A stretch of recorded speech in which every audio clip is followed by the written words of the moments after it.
নমস্কার শ্রোতা ভক্তরা, আজ আমরা জানবো বৃহদারণ্যক উপনিষদের কথা পাঠ 5।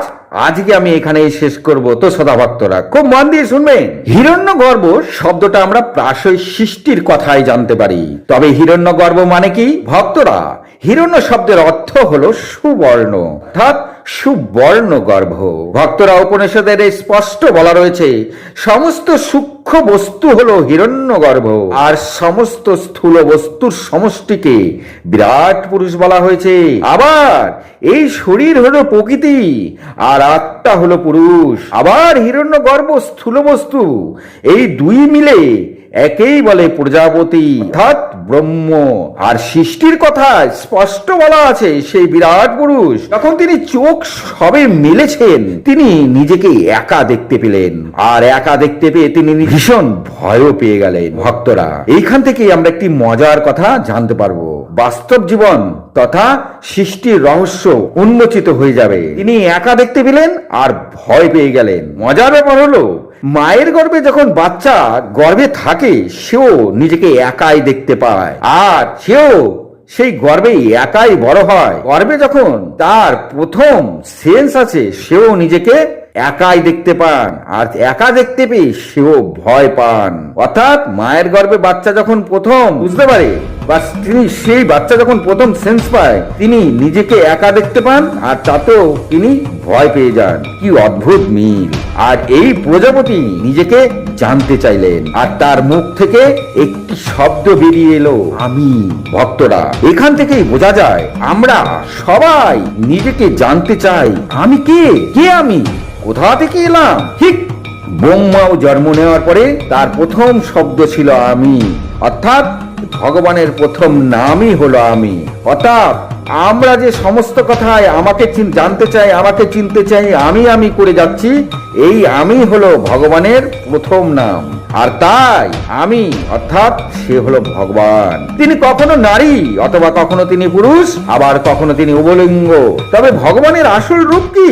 বস্তুত আমরা দেখি গর্ভধারণ করার পরেই কিন্তু লিঙ্গ উৎপন্ন হয় না, লিঙ্গ কিছুকাল পরেই সৃষ্টি হয়। শ্রোতা ভক্তরা কি অদ্ভুত মিল আমাদের সৃষ্টির সঙ্গে! আমাদের মায়েরা যে গর্ভ ধারণ করে তার সঙ্গে অদ্ভুত মিল রয়েছে। অর্থাৎ আমরা সৃষ্টিতে জানতে পারি ব্রহ্মা যখন জন্ম নেন তিনি প্রথমে না ছিলেন নারী না ছিলেন পুরুষ। ঠিক তেমনি মায়েরা যখন প্রথম গর্ভধারণ করে তখনই সেই শিশুর লিঙ্গ সৃষ্টি হয় না, লিঙ্গ কিছুকাল পরেই সৃষ্টি হয়। অর্থাৎ মায়ের গর্ভে প্রথমে শিশুর না থাকে স্ত্রী না থাকে পুরুষ, ঠিক সৃষ্টির মতন।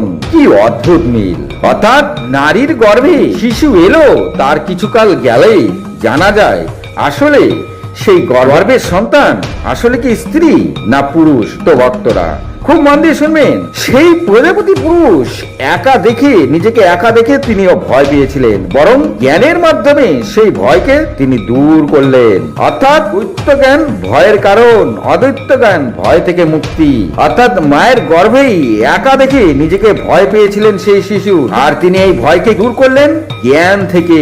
অর্থাৎ আমাদের জন্মের পরে যদি আমরা সঠিক জ্ঞান না পাই তবে সারা জীবন আমরা ভয়েই থাকবো, একেবারে আমাদের জীবনের মতন। জ্ঞান না থাকলে যেমন আমরা কুপথে চলি, আবার জ্ঞান থাকলে আমরাই আবার সৎ পথেও থাকি, জীবন হয় সুন্দর। কি অদ্ভুত মিল! শ্রোতা ভক্তরা খুব মন দিয়ে শুনবেন। আর তাই আমাদের সকলেরই প্রথমেই জানতে হবে আমি কে, আর এখান থেকে অদ্বৈত জ্ঞান লাভ হয়ে থাকে। সৃষ্টির কথাই দেখা যায় ব্রহ্মা একাকী নিঃসঙ্গ বোধ করলেন, তাই তখন তার একজন সঙ্গীর দরকার ছিল যেখান থেকে সৃষ্টি শুরু করা যায়। এই ভেবে তিনি এমন বিচার করে নিজেকে দুভাগ করলেন, আর একটি হলো পুরুষ, দ্বিতীয়টি করলেন নারী। ভক্তরা খুব মন দিয়ে শুনবেন। তবে তিনি কিভাবে এই দুভাগ করলেন? ঠিক যেন আমাদের শরীরের মতন, একদিকে নারী আর একদিকে পুরুষ। তবে ব্রহ্মা কিন্তু নিজেকে বদলায়নি। যেমন দুধ থেকে স্বর পাওয়া যায় ঠিক তেমন দুধের মতনই থাকলো, স্বরটি সৃষ্টি করে নিলেন, আর এই নারী পুরুষ মিলেই সৃষ্টির রচনা শুরু হলো। তো ভক্তরা ব্রহ্মা সৃষ্টি করতে পারছিলেন না সঠিকভাবে, তিনি চিন্তা করলেন একজন সঙ্গীত দরকার। অর্থাৎ এক নারী এক পুরুষ যখন মিলিত হয় তারপরেই কিন্তু নারীর গর্ভে উৎপন্ন হয়, অর্থাৎ সৃষ্টি হয়। ঠিক তেমনি সৃষ্টি করতে গেলে একজন সঙ্গীর দরকার হয়ে আছে। ব্রহ্মা নিজের মতনই থাকলেন, কিন্তু তার শরীর থেকে তিনি একজনকে সৃষ্টি করলেন, যা ছিল প্রকৃতি।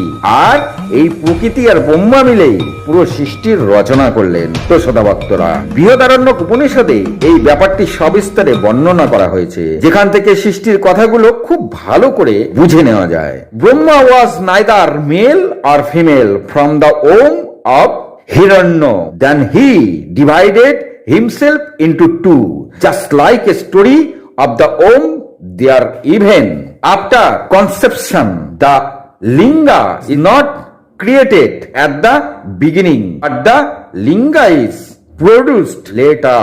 তো ভক্তরা, ব্রহ্মা হিরণ্যস্য গর্ভবতী ন পুরুষ ন স্ত্রী অসিত তত সম দ্বিধা বিভক্তবান যথা গর্ভস্য কথা যত্র গর্ভধারণম ধানান্তরম অপি আদি লিঙ্গস্য নির্মাণম ন ভবতি পরন্তু লিঙ্গ পশ্চাৎ অতঃপদ্ধতে। শ্রোতা ভক্তরা, ব্রহ্মা নিজেকে দুভাগ করে স্ত্রী সৃষ্টি করলেন। তিনি ছিলেন প্রকৃতি আর তার রূপ ছিল আকাশ। তিনি তার নাম দিলেন শতরূপা। ব্রহ্মা তার নাম কি দিলেন? শতরূপা। এই শতরূপার কথা থেকে বোঝা যায় তিনি নানা রূপে রয়েছেন। ব্রহ্মা কেন তাকে শতরূপা নাম দিলেন, আজ আমরা এই বৃহদারণ্যক উপনিষদ থেকে জেনে নেব।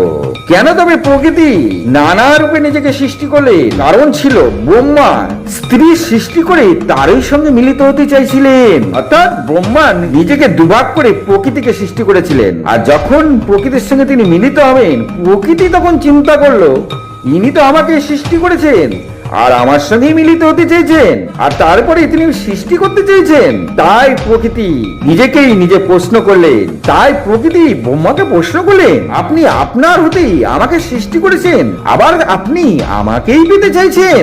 আর প্রকৃতি ঠিক এই কারণেই নিজেকে শত শত রূপে রূপান্তরিত করে দিলেন। ভক্তরা, বড়ই অদ্ভুত এই সৃষ্টি, ঠিক যেন আমাদের বাস্তব সংসারে যা ঘটে চলেছে।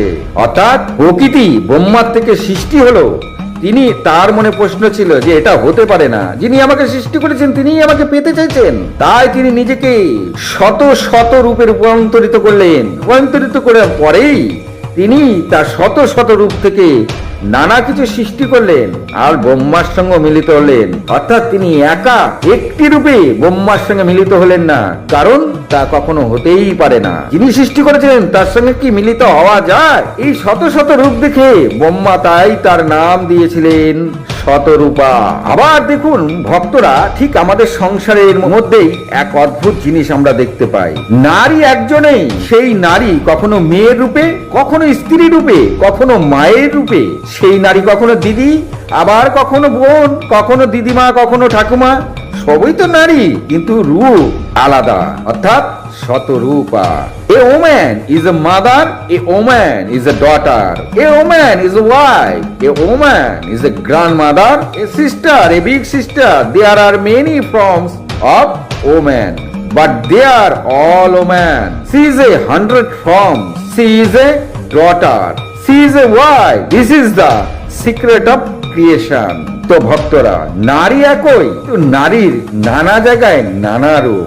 স্ত্রী মাতা, স্ত্রী কন্যা, স্ত্রী ভার্যা, নারী পিতামহী, নারী ভগিনী, স্ত্রিয়া অনেকা রূপা সন্তি, পরন্তু তা সর্বা স্ত্রিয়া সা শতরূপা সা কন্যা অস্তি সা ভার্যা অস্তি ইতি সৃষ্টে রহস্যম। ভক্তরা, বৃহদারণ্যক উপনিষদে এই কথা স্পষ্টই করে উল্লেখ করেছে। তো খুব মন দিয়ে শুনবেন। তিনি শুধু মানুষ রূপে নিজেকে ভাগ করলেন তাই নয়, তিনি নানা জন্তু জানোয়ার তথা প্রকৃতিকেও নানা রূপ দিয়েছিলেন। এই প্রকৃতি তিনি নিজেকে শত শত রূপের সৃষ্টি করেছিলেন। যেমন ব্রহ্মা যদি ষাঁড় সৃষ্টি করেন, ঠিক তেমন স্ত্রী শতরূপা গাভী সৃষ্টি করলেন। ব্রহ্মা পুরুষ সৃষ্টি করলে শতরূপা নারী সৃষ্টি করলেন। ঠিক এমনই ব্রহ্মা একদিকে পুরুষ সৃষ্টি করলে শতরূপা একদিকে নারী সৃষ্টি করে চললেন। হরে কৃষ্ণ। হে শ্রোতা ভক্তগণ, ঠিক এই কারণেই আমাদের সকলের উপনিষদ জানা আবশ্যক। তো ভক্তরা, এইখানে আমি নিজের থেকে একটি কথা বলছি, মন দিয়ে শুনবেন। অনেক সময় আমরাই বলে থাকি, আমি এই ধর্মের লোক, উনি অন্য ধর্মের লোক। যারা অজ্ঞানে রয়েছেন এখনো, তারাই এমনটি ভাবেন। আসলে এই পৃথিবীর সমস্ত মানুষই সনাতনী। আজ যারা ধর্ম ধর্ম করে নানা ধর্ম করে চলেছেন, এরা সঠিক জ্ঞান প্রাপ্ত করে উঠতে পারেননি। কারণ সনাতন শব্দের অর্থ যা চিরন্তন, যা চির সত্য, তাই সনাতন। অর্থাৎ যা সত্য তাকে মেনে নেওয়াই হলো ধর্ম। সারা পৃথিবীতে যা চলছে তখনই এই ধর্ম ধর্ম খেলা বন্ধ হবে। হরে কৃষ্ণ। অর্থাৎ আমাদের এই পৃথিবীতে কিন্তু ধর্ম ধর্ম খেলা ভীষণ রকম শুরু হয়েছে, এগুলি তখন বন্ধ হবে। তাহলে মূল ধর্ম কি? যা সত্য তাহাই ধর্ম। হিন্দু, মুসলিম, বৌদ্ধ, খ্রিস্টান এগুলি কি? বিচার আপনারা করুন আর নিজেকে নিজে প্রশ্ন করুন, আমি যদি হিন্দু হই তবে দুর্যোগ যখন আসে তখন ভগবান আমাকে কেন বাঁচান না? আমি যদি খ্রিস্টান হই তবে প্রভু যিশু কেন আমায় বাঁচান না? অর্থাৎ দুর্যোগ যখন আসে সবার উপরেই একসাথে এসেই পড়ে। যেমন হলো করোনা, কিছুকাল আগেই এমন একটি দুর্যোগ আমাদের সারা পৃথিবীতে এসে পড়েছিল। আর এরকম দুর্যোগ আমাদের পৃথিবীতে এর আগেও এসেছে আর বারবার এসেছে, ভবিষ্যতে এরকম দুর্যোগ আসতেই থাকবে। সেখানে কোনো ধর্মই একেনি। হরে কৃষ্ণ ভক্তরা, অর্থাৎ দুর্যোগ যখন আসে তখন হিন্দু, মুসলিম, বৌদ্ধ, খ্রিস্টান সবার উপরে এসেই পড়ে। তখন তো হিন্দুদের কোনো দেবতা, মুসলিমদের কোনো দেবতা, বৌদ্ধদের কোনো দেবতা বা খ্রিস্টানদের কোনো দেবতা তাকে তো এসে বাঁচান না। তবে এই ধর্ম ধর্ম আসলে কি? ধর্ম একটাই, তা হলো সনাতন। আর ধর্মের মূল কি? সত্য। যা সত্য তা মেনে নেওয়াই হলো ধর্ম। সত্য কথা বলা, সৎ পথে চলা।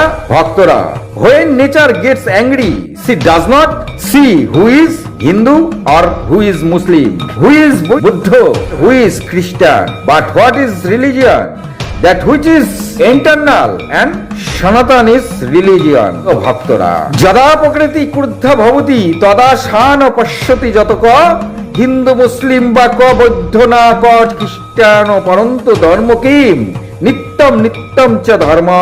যদি ধর্মই সঠিক হয় আর হিন্দু ধর্মই যদি সঠিক হয় কিংবা খ্রিস্টান ধর্ম সঠিক হয়, যেটা সঠিক ধর্ম হবে তাহলে তারাই বেঁচে থাকবে, আর বাদবাকি যারা আছে সবার উপরেই দুর্যোগ থাকবে। কিন্তু তা হয় না। এখান থেকেই একটা কথাই বোঝা যায়, সারা পৃথিবীবাসী হলো সনাতন। ধর্ম ধর্ম যা চলছে তা একটি খেলা মাত্র। শ্রোতা ভক্তরা, বিচার আপনারা করুন। আজ এই পর্যন্তই। আর যদি আমার কথা ভালো লাগে তবে একটি লাইক, একটি সাবস্ক্রাইব অবশ্যই করবেন। আর না ভালো লাগলে শোনবারও দরকার নেই। ভালো থাকুন, সুস্থ থাকুন, নমস্কার।